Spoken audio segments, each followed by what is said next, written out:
welcome to the Solitary Practice Podcast. If you're a returning listener, welcome back. And if you're a new listener, thanks for joining us. You've picked an interesting episode to do it. I've attacked this episode from about 4 different angles. I have spent a lot of time trying to record this one. I'm not having a ton of success. I have okay versions, but nothing I'm super keen on. So we're going to back this up and come at this from a different way. And magic is like that too sometimes. You know exactly where you're going, but how you get there may require revision from time to time. So this week, I saw a post on a Reddit subreddit that basically talked about, practicing without being detected. And I'm going to kind of try to leave that very vague. If you are around any of the subreddits that are magically oriented, you will know that we see many times a week posts basically from somebody that's usually fairly new going, how do I get started?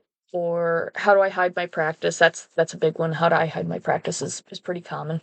So we see a lot of that, and it gets very repetitive.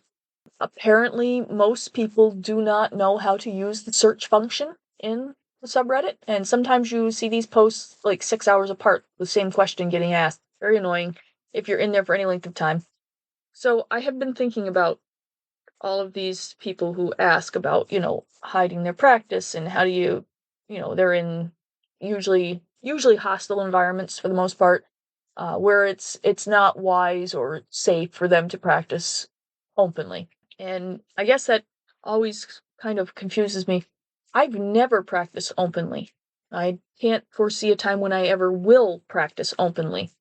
And there are a lot of reasons for that. Most of them are personal preference, not something that's technically required, but I do it for a lot of reasons that are just purely my own. But one of them is a bit of because it's habit for me at this point. Once you've gotten used to looking perfectly normal on the outside, you kind of get accustomed to it, and it would be strange for me to completely rework my entire life at this point to be openly practicing. When I was young and just learning, I happened to start when I was young. You could start at any time. You could start later in life or whatever, just from my own personal experience. One of the first things I learned was to stay hidden and to stay safe. Now, part of that was because I was young. Part of it was because at the time, this was many, many, many years ago, it was not safe to practice openly. Being young and openly practice was like a double danger. And there are some other reasons why it was considered wise for me not to practice openly. But those were basically the original 2 rules, and I don't know which one came first. I thought about that for a while. I can't remember which one was the first one. But yeah, so I basically learned with the whole premise that I would be hidden, and I would take measures to keep myself safe and insulated from detection or danger. So it seems very normal for me to do it that way. What does not seem normal to me is when people go out and get, I don't even know because I wouldn't use it, but whatever it is that you get, altars, wands, chalices, pentacles, witchy jewelry. The whole witchy aesthetic is somewhat of a mystery for me. Not saying that it isn't pretty, it isn't nice to look at on occasion, but I can't imagine just living it. I think that I would be annoyed within a week and probably have to tear it all down and get rid of it.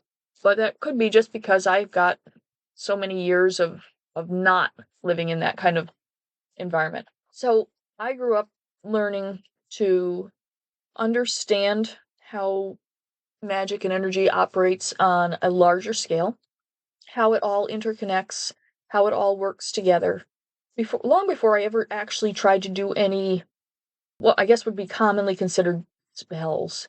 I had to learn how it all works before I then proceeded to making changes because, well, basically the bumper car system, if you've been around, you've heard me talk about the bumper car effect. It was taught to me that you had to know what the effects of what you were doing were going to be before you actually did it, that you were responsible for any kind of ripple effect that you changed or caused with whatever action that you took. You were responsible for the cleanup on that.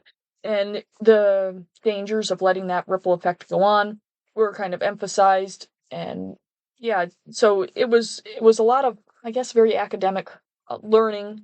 There was practical application, but there was a lot of academic thought, I guess, that you had to put into it before you actually went out and tried to start making changes and doing things magically. So if we are, and I'm going to try a car analogy here, guys. I'm not necessarily super great with cars, but basically I had to build my car from the ground up and understand how everything worked and how you made it run before I ever got in and drove it anywhere. Whereas it seems that most people who decide to practice hop in the car. They've heard of the car, they've seen the car. Usually they pick out a very shiny, fancy model car.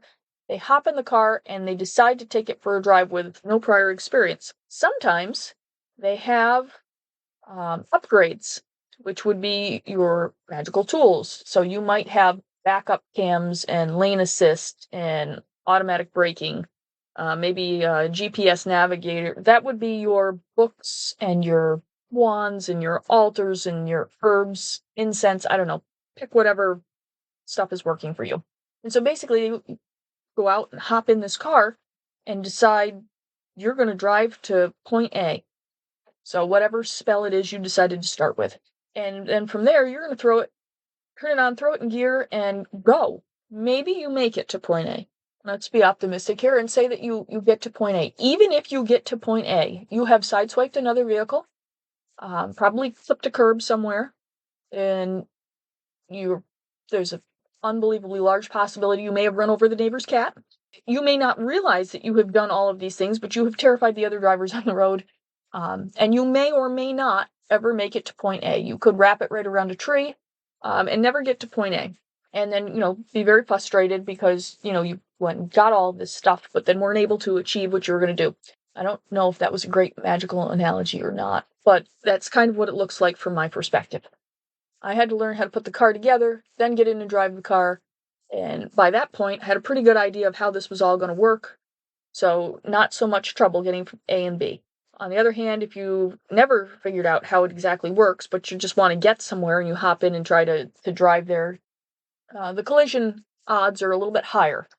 And that's kind of how I see what happens in the magical community at large. Most people take up magic when they want to change something. When something's not going right, they can't figure out how to do it, they've decided that magic is the answer. Sometimes it is, not gonna lie, sometimes it is, but more times than not, it's not. And there is a certain amount of seriousness. For as much as I firmly advocate that magic should be fun, and it should, there's also a certain amount of seriousness to it. There is a responsibility for being aware to the collateral damage you cause when you do something. You have to weigh that, or at least I feel very strongly that it should be weighed before you ever take any action. 9 times out of 10, you don't need a spell to do what you're doing. If you give it a while, it'll straighten itself right out, and you don't have to even bother getting involved. Being still and being silent are things that people do not excel at. They are skills that are learned over time. But if you learn those, eventually you learn that you don't really need to take action most times. What it looks like in the moment is not how it is. And there's a difference between what it looks like and what it is. A lot of people don't get past the what it looks like. And that is where I think a lot of the problems come in. So now that I've taken my little side trip, let's go back to the whole practicing without protection. Camouflage is a thing. It is not a bad thing in my book. If you are camouflaged, if nobody knows that you are there, they are not looking for you to be there. Which means on the off chance, and it seems very popular, I don't encounter it a whole lot, but on the off chance that somebody decides to be retaliatory because their life is a train wreck, something horrible has happened. Doesn't matter if you were involved or not.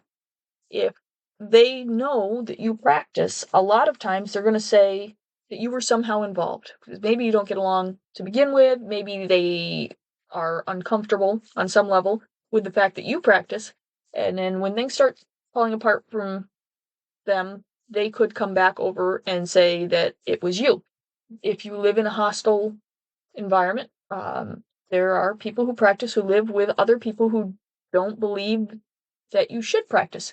That's a whole lot of just misery that you don't need to put yourself through. If no one knows that you practice, you don't really have to worry about them having commentary about your practice.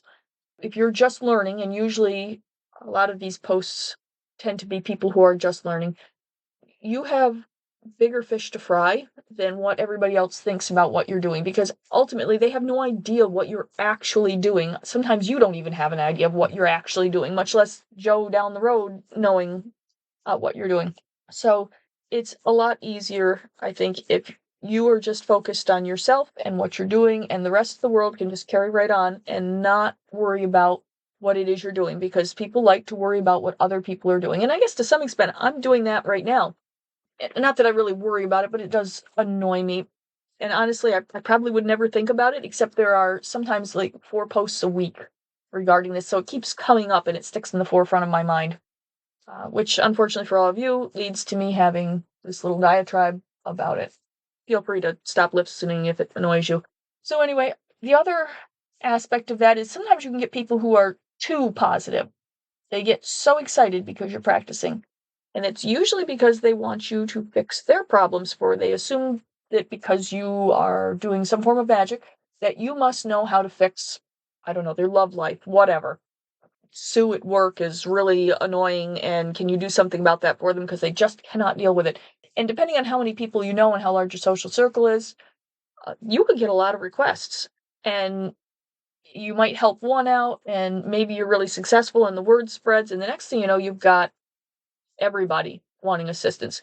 Then you become the person who is fixing everybody else's stuff, and you're not really focusing on your own practice. So while it could be seen in a very positive light that you practice, it could also be very negative for your practice. So I like to skip all of that. And if nobody knows I practice, I don't have to worry about it. Now, people will notice that your life is together and that you're fairly competent. And usually that draws people in because they'd like their life to be together and they'd like to be fairly secure, and they want things to work well for them. So a lot of times they will still bring you their trials and tribulations. You don't necessarily have to tell them you practice. You can find ways to tell them what they need to know, without, I don't know, the show. I guess you don't need cards and spells and all of that fun stuff. When you get at it long enough, you're going to look at these things. It becomes old hat. People have very common problems that they will always bring to you. So after a while, you get really used to the answers on a lot of these. But yeah, you don't really need to have people know that you practice. You can practice in all different ways without anybody ever knowing. And the first and probably most important thing to remember is you do not need things. If you need stuff in order to be successful, when you don't have that stuff, you will no longer be successful. They are crutches, assistance. There are things that you learn to depend on. And there is an old saying that has always stuck with me, that what you need, you are soon ruled by. So if you need something in order to do whatever, you are ruled by whether or not you have that thing. So if I am on the physical plane here and I'm inhabiting this living body, I need water and I need air in order to survive. If you take away the air, I will cease living. And if you take away the water, eventually I will also cease living. So I have to be in a place where I have those things. It can be the same in magical terms. So if I'm going to pick on candle magic here for a minute, or just funsies, I'm going to use red candles as an example. And there are those people out there who will chuckle because they know the red candle reference. But anyway, if you always do a specific spell for, I don't know, whatever, and you go through, you have a whole process, and it culminates with you lighting a red candle. And you've done this lots of times. You got a whole process down. It's very successful. You're very good. And it hinges on you lighting the red candle. Well, one day, you need to go and do this for whatever reason. And it's an immediate thing. You can't put it off. You need to do it now. And you go through your whole setup and you realize you don't have a red candle. number one, negative points for preparedness there. If you depend on that red candle, you should make sure you have a wildly large stock of them, but that's another thing. I'll get onto preparedness some other day. All right, so you're going through your chest or drawers or whatever you have, and you realize you have no red candle, but you have to do this spell right now. There's no getting around it. There's no, I don't know, way to delay. You must do it now. So you have a white candle, and you decide you have to go forward, but you're gonna use the white candle. So you're going through, you're doing your spell. Is it in the back of your head that candle is not red? Yes, it is. It may be way down deep, but you know subconsciously that is not a red candle, and you use a red candle. You are very attached to your red candle. You love your red candle. Now suddenly you have no red candle, and that is going to, I'm trying to think of that. We're just going to say mess up your vibe. You are not going to be super confident because now at some level, I don't care how far down you go, but at some level you're worrying that the red candle is not there, and will the white candle work as well? And that is going to rattle the effectiveness of your spell because you are dependent now on this red candle. You depend on it, and it's ruling the success or failure of your spell work. The what you need, you are soon ruled by was a big thing when I was first learning, and I had to learn to work with nothing first. Then I got all the bells and whistles and toys and fun stuff. So it was one of those things where I work off plane a lot. I work on plane. I do not wait for astrological stuff. Essentially, at any point, I could be called on the carpet and asked to do something.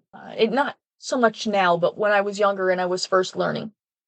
It used to be one of those things where at any point in time they could spring something on you and you were expected to be able to perform it with nothing. So I had to use my knowledge of basically energy manipulation and I guess maneuvering magic around to make whatever it was I needed happen.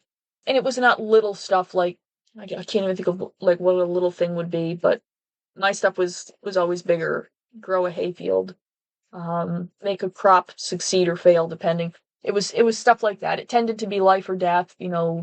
This baby squirrel lives or this baby squirrel dies, depending on how good you are in this moment in time. It is not something you could put off for 3 weeks to research because if you did, it died and then you failed. So that was kind of how I got started. And so I had to practice stealthily when I was young. And so I learned to do it without anything. When I got older, and we're talking older, I had been married for several years before I started to actually get some of the toys, fun things. Look at me now. It's been decades and decades. I finally got a pendulum. Do I need it? No. No, I could just ask the question and get the answer. I know how to do that. Is it fun to have it? Yes. I enjoy it. It has a lot to say, and I enjoy the back and forth. And yes, that is my attempt at humor. No, I am not good at being funny. So I have the pendulum. We kind of communicate back and forth about various things. It can give me answers and it's company more than anything. Some people depend on, I don't know, drawing 3 cards every morning to tell them how their day is going to go. And they do that every single day. And then one day, they don't have a deck of cards. Well, that's how they know how the day is going to go. So now what do you do? Again, dependent on deck of cards to tell them what's going to happen. I sometimes think that part of the what you need, you are soon ruled by was also teaching me to be independent. Because again, don't do anything for one reason. And so I was weaned away from any form of dependency before I could ever develop that dependency. And even now, if I find myself doing something that's habit forming or that maybe I just really like it and I could get less vigilant and so kind of lapse into depending on something else to tell me whatever or do things for me, I will absolutely take it away from myself. And that I don't find a lot of other practitioners do. They get very attached to certain things and then they just always keep them around. If I find myself getting attached to something, I will take it away from me and I will not touch it. Now, some of that is willpower. You have to be able to take things away from yourself and continue your practice without them. It doesn't matter how much you like them. It is almost guaranteed if you do this for any length of time, you will encounter a time when you don't have your favorite stuff and you're definitely out of your comfort zone and you're still, I'm going to say expected to perform, but maybe you need to perform whatever you have to do magically. I'm, again, off plane a lot, so it works differently off plane. I can't drag a whole kit with me. Do I have things? Yeah, I have a workroom on a separate plane that is, fully stocked with tons of stuff, but depending on where I'm going, sometimes I can't even take that with me.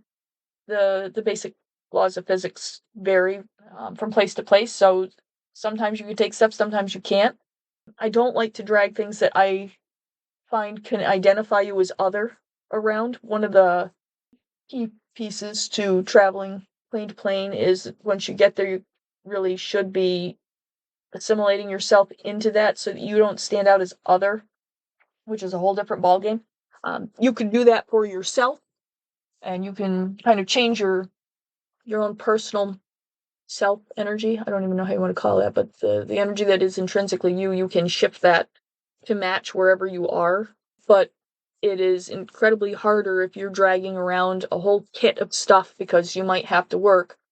And if you think you stand out here, dragging around, I don't know, the components for altars and everything, you should see what you look like in some of these other places. And there's nothing like just like getting a neon sign that says, I am not from around here, suspect me. Quite like dragging a kit of other stuff that doesn't fit where you are in with you.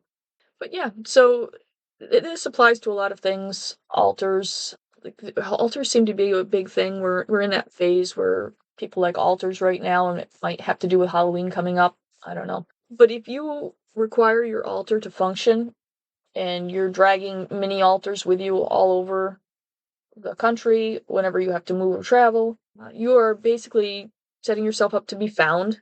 Again, you are doing something out of the ordinary. The other thing is if you can't function without this altar, like if you have to drag it with you everywhere and set it up and do all this stuff, just how competent are you? If you have to have an altar to talk to your ancestors, like if you can't just find them, talk to them, you have to have this altar as a conduit to do it. What happens when you're in some random place and you, A, don't have your altar with you, or B, can't set it up, but you, for whatever reason, and I'm really reaching here probably, but, for whatever reason, you're somewhere and you have to discuss something with your ancestors. Well, what then? You just don't do it? You skip it? The moment passes? I don't really understand why someone would allow themselves to become so dependent on things. Things can be taken away in the blink of an eye. You can lose them very, very quickly. In the end, when you practice, the one thing that you have is you. And I'm not even going to say that you can depend on you. These are physical bodies, and they will fail at some point. But there's no good term for it, essence of self, your truest energetic form. That's you, so to speak, and that's literally all you've got that you can reasonably, generally depend on. Everything else could go at a moment's notice. And to be dependent on any one of those things sets you up for potential failure. And I was just never allowed to develop those kind of dependencies. Do I like the stuff? Yes. Am I going to use it in a dependent manner? No. No, I'm not. I'm trying to think if there's anything else. So, this is certainly not an issue that is isolated just to the subreddits. You can find it on Facebook. You can find it in any witchy group. If you are just starting out, nobody needs to know that you're practicing. You do not need literally anything other than you. There are a million ways to get it done, but probably the most important thing, if you have nothing else, you need your ability to think, and think critically, think creatively, think analytically, think logically. What it looks like generally isn't what it is.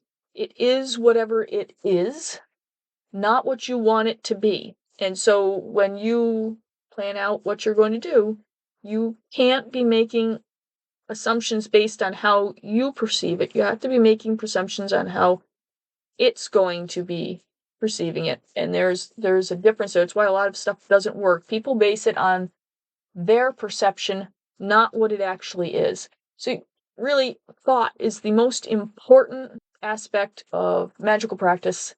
If you can think and think well, you don't need anything else. But you really need to hone your your thinking skills. Now, I'm not saying mine are infallible. I do periodically undertake all sorts of fun mental exercises to kind of sharpen myself up. I get lazy and lax just like anybody else would. I'm easily distracted sometimes. The shiny new toy is a thing for all of us. It happens. I am also equally guilty of sometimes just not paying as much attention as I should have. I think we all do it sometimes. We do things wrong, we make assumptions, our logic is faulty in some aspect that maybe we didn't realize, and so you learn and you continue to learn. It's important to keep working forward in your thought process. But quite frankly, if you're going to practice magic, the only thing you need is your ability to think, and that should not be advertising you as a practitioner to the general world. You might be thought of as smart, as thinking a little strangely, but it shouldn't be something that essentially outs you to the community at large or people that you live with. You don't have to be obvious about it. You do not need to do it any time when anybody is going to find you. One of my favorite times to work is about the time that everybody starts going to bed. It is not difficult to start going to bed 15 minutes earlier. You're a little tired one night and you go to bed a little earlier. Just don't go to sleep. Go, get ready for bed, brush your teeth, whatever you're going to do, get into bed. And while you're there, spend some time thinking or working. You can lay in bed and work just as much as you can stand in an altar or stand in a circle. There's nothing to say that you have to do any of those things in order to actually be working. So if you're outing yourself and getting, I don't know, in trouble or overwhelmed by people because you are practicing, it's because you're letting them know that you practice. Stop doing that. The easiest thing to do is just stop doing that. You can still practice without anybody knowing. If anybody asks, tell them it was a phase. You went through it. You got over it. They don't need to know. The only person he needs to know is you. I think I'll probably wrap it up here for now. This was a little better. Hopefully, maybe I will use this. Thinking towards next week, I have been fiddling about on a project on another plane.